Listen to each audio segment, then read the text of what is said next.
A warning, this podcast talks about child abuse. A bubbly little boy brutally killed. This poor child suffered a violent death. From blunt force trauma, and today police revealed further grim details. All injuries were to his head. They were severe and they caused his death. Our country's track record of child abuse and murder in homes and state care is shameful. It's a massive problem that has allegedly cost 3 children their lives already this year. A 6-month-old baby was found with critical injuries at a house in Foxton Beach last weekend, and that baby's died. The woman accused of murdering her 2 young children before putting their bodies into suitcases and fleeing to South Korea accepts she was responsible for their deaths. At-risk children are no safer now than they were 3 years ago. This is a national shame, and it's more than that. It's a multi-generational national shame, how we are treating children in this country. Between now and Christmas, statistics suggest that at least 2 more Kiwi children will likely be killed by someone who should be caring for them. Here's a question: how many children are killed at the hands of those who care for them in New Zealand each year? Tragically, on average, 1 child dies every 5 weeks. Every 5 weeks. At the hands of those who have responsibility for their care.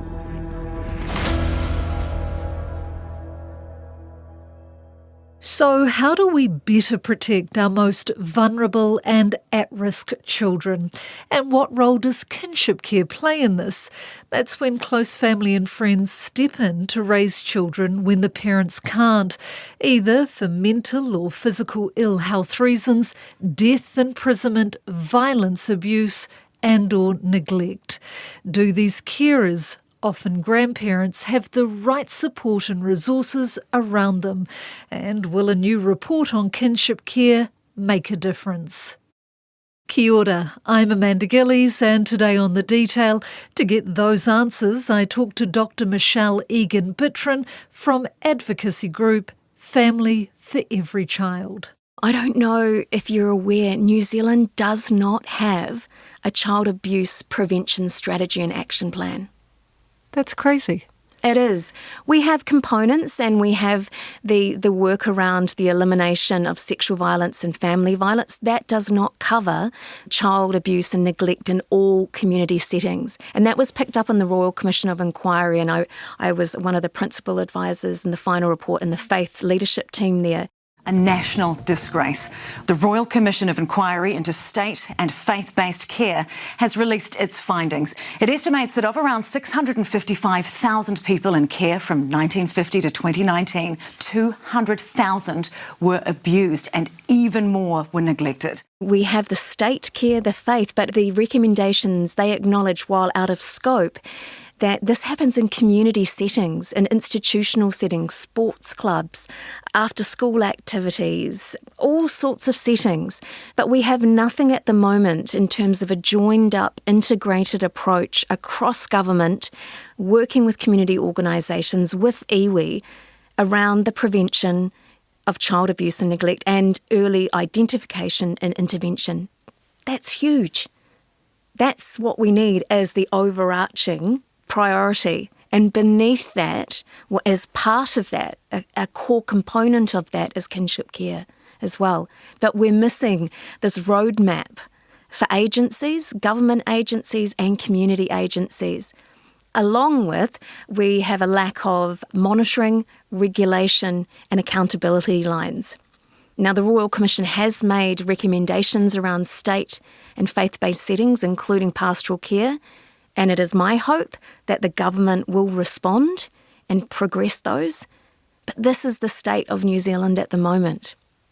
It's likely, and this breaks my heart, between now and Christmas, which isn't far away, on average we'll lose 2 more kids to murder. How is that acceptable in New Zealand? It's not. It's absolutely not. And, you know, when you look at the preciousness, the essence of children, all of us, this is the collective care again. This is the call to action for all of us in New Zealand, because child abuse, child neglect, and the killing of children is preventable. The World Health Organization, it's identified, it is preventable. It's not inevitable. It is absolutely preventable. We need to do more. Why are we dragging our feet on this? To me, it's an absolute no-brainer.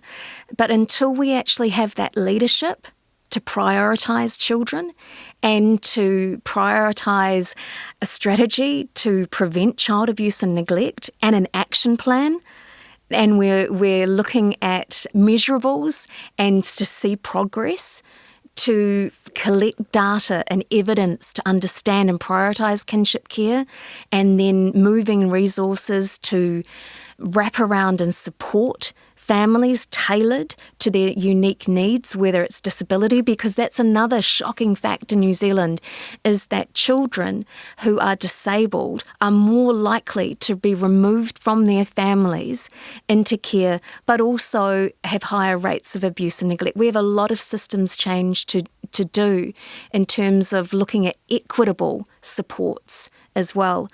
So, yeah, we need to be starting to look at those. Where is that leadership? And then looking at early identification, when the things are starting to go wrong, pathways to support services. We have phenomenal NGOs in New Zealand doing incredible mahi. So how do we connect those families early on? And when it's not safe for children to live in those environments, again, how are we strengthening kinship care so that they can still remain connected with family and whānau? So it would be great to see some leadership and prioritisation and resourcing. Kinship care, do you think if done right, if wraparound services, if linked into everything, that could save kids' lives? Yes. Yeah, I do. I think it's about safe circumstances for all children. International literature is very clear with that. So we need to invest in kinship care to strengthen and support that, to be as successful as it can be. Up to 22,000 Kiwi kids are currently in kinship care, which is highlighted this week as part of Global Kinship Care Week. Michelle says kinship care is the preferred option when kids can't live with their parents. It's a really important strategy for keeping children safe and cared for. So every child has that right to be safe in all circumstances, and they have the right for belonging and connection. So kinship care provides that.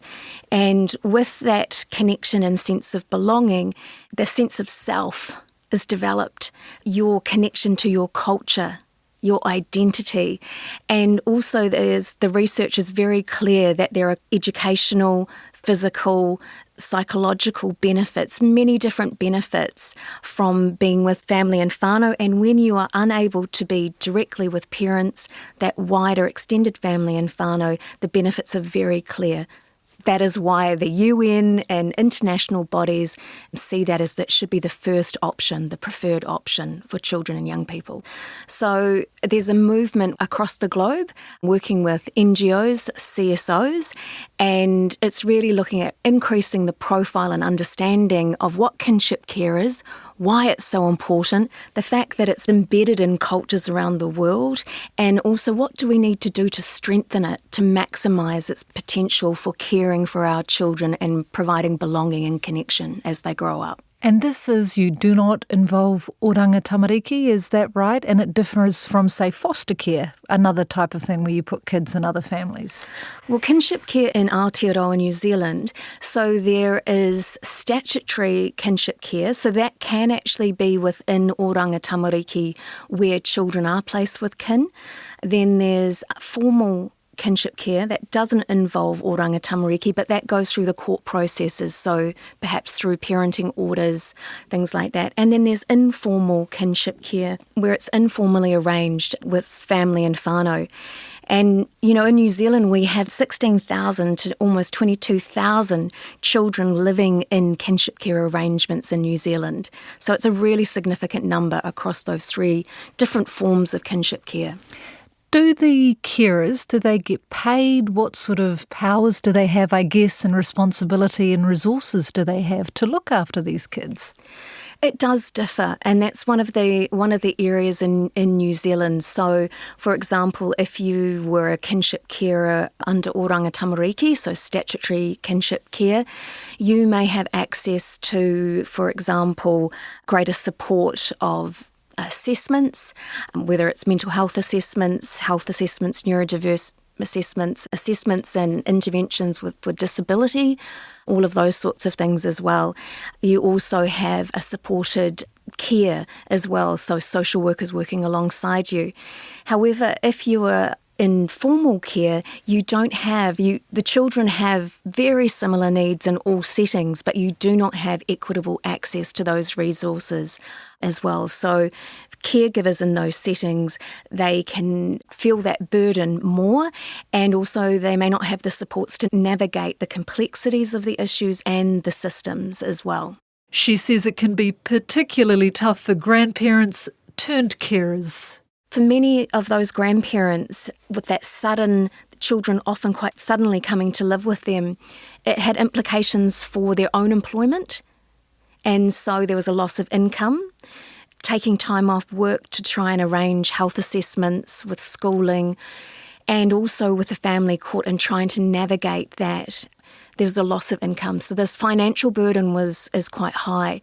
And for some grandparents and caregivers, that can be up to about $10,000 just for around family court processes. So, that's a lot. It is, it's a lot. And so this love and commitment, it does come at a cost. Then factor in the kids could be coming out of violent homes filled with drugs and alcohol or facing their own issues. The situation can be layered and complex. Two grandmothers who took on the care of their grandkids gave an insight into what life can be like for a kinship care documentary aired in Australia. I remember one Christmas and my daughter was going around just bashing on all of our windows and screaming abuse. I had to bundle my eldest granddaughter up in my arms and race out to the car, and I just sat her in the seat and said, whatever you do, just keep looking straight ahead. Just keep looking straight ahead. We're going to go and have Christmas Day and it's going to be really good. Just keep looking straight ahead. And we drove off and left Mum creating havoc around our house. And that was Christmas Day. The majority of the kinship carers that were interviewed reported that the biological parents either had drug use or mental health issues that had impacted on their capacity to care for the child. Being kinship carers full-time 24/7 is a total shock to the system. It's not something that we could prepare for. I've often said probably one of the hardest things though is dealing with the adults, because everybody has their own agenda. You're standing in courtrooms which you've never had to do before, and no one ever tells you anything about that. You just think you want to help your grandchildren, but it's way more complex than that. So, to strengthen kinship care in New Zealand, a new study has been commissioned by Family for Every Child. Michelle says it's for the kids and the carers. It's really surprising. We actually don't have the literature, the research around what do they need, what are the benefits, how can we better support what has been identified as really significant and provides improved outcomes for children. So that's where this research came about. We've partnered with local NGOs and those with the lived experience, with a commitment to look at the Family for Every Child best practice guidelines and contextualise them. What does that mean in Aotearoa, New Zealand? So it's a start, it's a small-scale research project, but it's the start, because the last time there was research was 10 years ago. And lots happened between now and then. Yeah. So what should these carers have, what they don't have now? What would you like to see them have and be recognised as having? Well, we were really fortunate. Our participants, so we had 17 participants who were kinship carers. They were from informal care and formal care arrangements, so from court processes, not from within Oranga Tamariki. And they told us really clearly the benefits, the beauty of caring for their loved ones, of stepping into those spaces. However, they also identified challenges and how we can strengthen kinship care. So they talked about the need for people to better understand and value kinship care and the challenges that they face. Supports are really important, and the kinship carers themselves actually said it can be very difficult to access supports, that often community agencies were the ones where they found it easier to do that. And so they need to have supports to help them increase their knowledge and skills in terms of trauma and challenging behaviours, of helping the children they're caring for to understand and make sense of their situations. They need to understand how to manage complex relationships and changing relationships. So, for example, if you were a parent yourself and you have now taken on the role of caring for your grandchildren, managing that relationship between yourself and your own child, but then also with your grandchild, from going from being that, they often said, that fun, loving grandparent to becoming a caregiver role. And how do you manage those things? Alongside that as well, that's the parent contact as well, the challenges with those. So that came through very strongly, those needs of support. And is that through like counselling, therapy? Where do you get that kind of support? Where can they turn to get that kind of support? Counselling, therapeutic services, particularly for children themselves, was really important, and they did identify challenges with that. But also, support services for caregivers themselves. So we have some amazing NGOs in New Zealand already who are providing some of that in terms of peer support, advocacy, training for kinship carers, such as organisations like Caring Families Aotearoa, Carers NZ.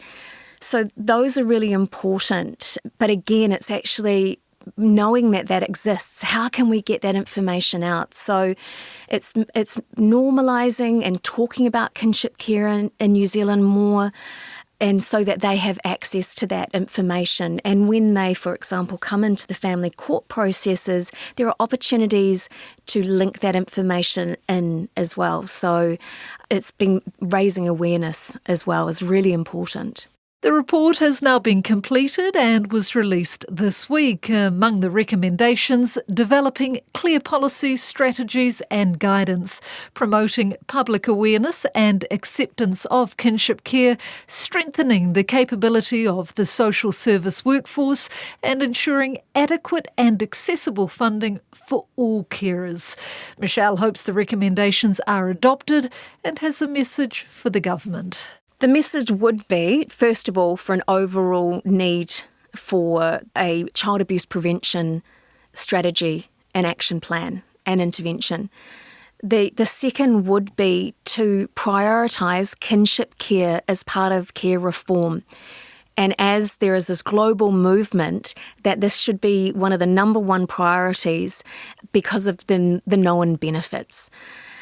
We need to look at addressing the financial burdens for kinship carers so that it's equitable across statutory, formal and informal kinship care. And that can involve, for example, legal aid. It can look at supported caregiver assistance and social work assistance with that. We need to be looking at access and funding to support the training of kinship carers to be able to care with those skills and knowledge. But also we need workforce capability and capacity in New Zealand. So those who will come into contact with children who are in kinship care and their caregivers, very much like children in care, they need to understand the complex dynamics for children and their caregivers. So there needs to be investment of that by the government in an overall strategy around kinship care as well.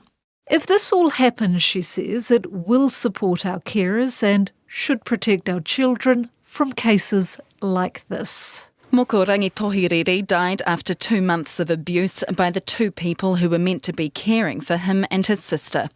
He had been left in Taupo with Tanya Shayla and David Hairewa while his mother was in Auckland Starship Hospital looking after another child. He died on August 10th, 2015, after suffering horrendous injuries from beatings and abuse, and Shayla and Hairewa were sentenced to 17 years in jail for Moko's manslaughter. Carers who are responsible for harming our kids, and we know about this. How do you deal with that? And acknowledging, that we have had cases in New Zealand, and we've seen that in media profiles and reviews, and that it's not okay. And it is a wider systems care reform that we need to look at, because all children have the right to be safe and cared for in every circumstance. It is a small percentage, however, of children in those circumstances. So going back to that, we have 16,000 to 22,000 children living in kinship care arrangements who are loved, who are cared for. So it's not to minimise that harm, and it's acknowledging that, but it is a small percentage as well. And we do need to look at how did that occur and in which settings. Again, was that in statutory kinship care, etc. But it is a smaller percentage of this huge number of children living in kinship care safely and with love.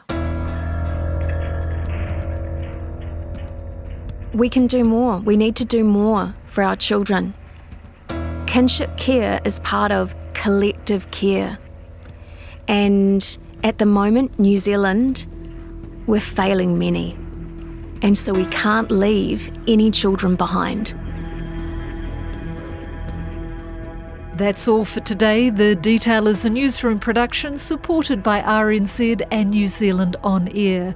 Thank you to Dr. Michelle Egan-Bittrin. This episode was produced by Alexia Russell and engineered by Phil Benj. I'm Amanda Gillies. Mā te wā.